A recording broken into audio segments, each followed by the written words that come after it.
Assalamualaikum warahmatullahi wabarakatuh. Selamat pagi, dan saya mengucapkan terima kasih dan senang sekali bertemu dengan Anda pada pagi ini.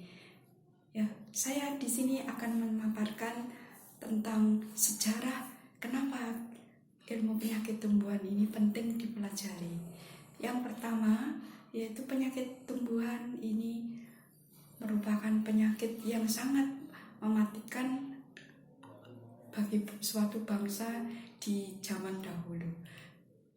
Contohnya adalah yang pertama adalah penyakit leaf blight yang menyerang tanaman kentang di Irlandia dan negara-negara bagian Eropa yang lain, karena kentang di sini merupakan makanan pokok dari bangsa Eropa.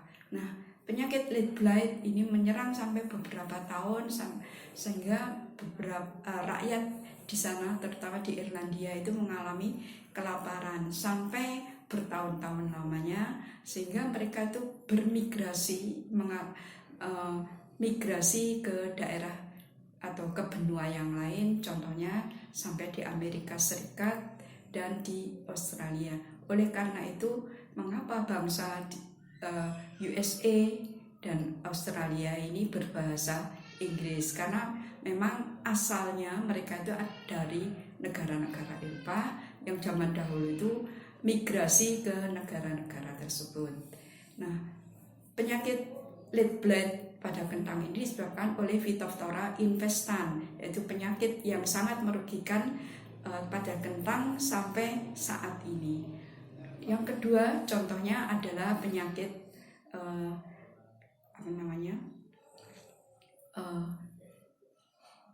karat daun gandum, ya, karat daun gandum yang menyerang daratan Eropa. Nah, karena bangsa Eropa ini makanan pokoknya juga selain kentang juga roti. Nah, roti yang tercemar oleh spora dari karat daun yang menyerang gandum ini akan mengeluarkan racun, ya. Karat daun gandum ini akan mengeluarkan racun, dan apabila roti yang sudah tercemar oleh karat daun gandum ini kalau dimakan manusia ini akan mengeluarkan beracun, sehingga penyakit yang menyerang pada manusia yang makan roti dari gandum yang sudah tercemar ini, manusianya akan mengalami ergotisme, yaitu penyakit yang dapat meloloskan atau merotoli, ya. Jadi bagian-bagian tubuh manusia ini akan merotoli, sehingga banyak manusia yang mengalami kematian, dan ini berlangsung selama bertahun-tahun. Nah, kemudian yang ketiga contohnya adalah penyakit karat daun pada kopi. Nah, zaman dahulu, kopi banyak ditanam di dataran India, ya, dataran India, karena kopi di sana itu akan diekspor ke Inggris, ya, yang kebetulan bangsa Inggris itu juga menjajah daratan India dan sekitarnya.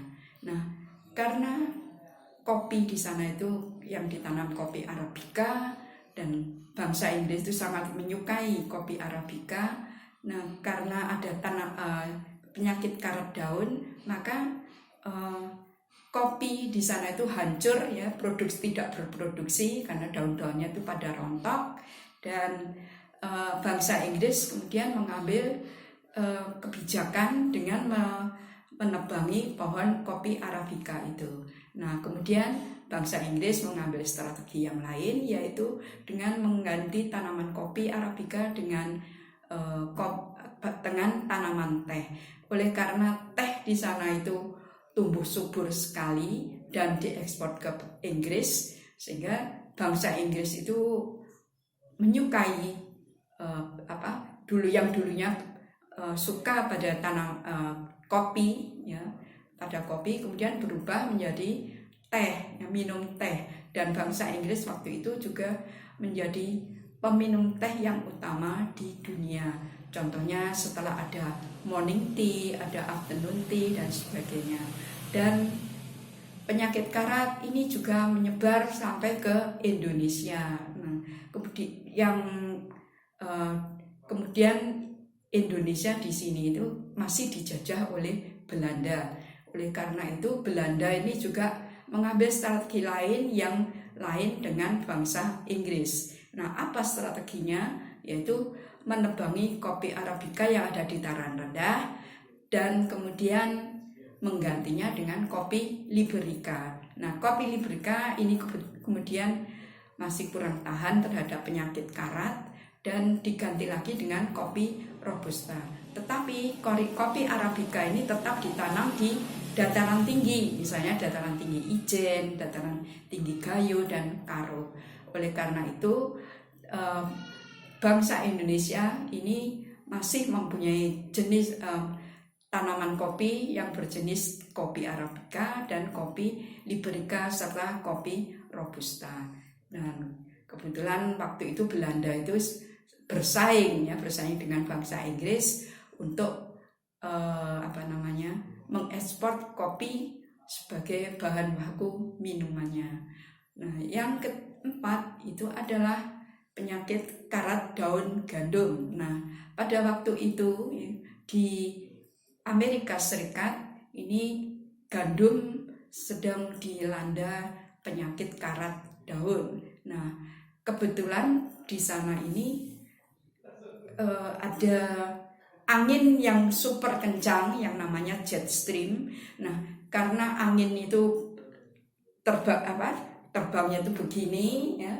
Nah, waktu turun ke bawah, angin ini seolah-olah mencabut spora dari daun gandum, kemudian diterbangkan ke atas ya, sampai langit itu terdapat awan yang berwarna kuning sekali, dan awan itu larinya cepat sekali, super cepat, sampai di dataran Kanada. Nah, di dataran Kanada itu anginnya ya dari sini ke sini turun lagi. Nah, sampai ke Kanada, kebetulan di sana itu angin itu sampai pada ladang gandum, sehingga karena super cepat Uridospora karat gandum yang sudah dibawa angin sampai ke atas ya, dengan cepat sekali, hanya beberapa jam saja sudah sampai ke ladang tanaman gandum lagi. Nah, di sini spora ini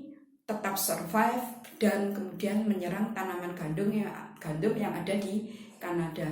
Bayangkan jarak USA sampai ke Kanada itu berapa ribu kilometer, dan Uridospora ini ya masih tetap survive sampai akhirnya menyerang tanaman gandum yang ada di Kanada. Oleh karena itu, di Kanada waktu itu juga terjadi epidemi penyakit karat daun pada gandum. Nah, saya kira sejarah ini perlu diketahui mahasiswa supaya juga tahu ya cerita bagaimana ilmu penyakit tumbuhan itu penting dipelajari oleh mahasiswa. Semoga setelah saya memaparkan hal ini, mahasiswa itu dapat memahami dan dapat menjelaskan tentang sejarah arti penyakit tumbuhan dan bagi penting diketahui ya bagi manusia. Sekian, terima kasih. Wassalamualaikum warahmatullahi wabarakatuh.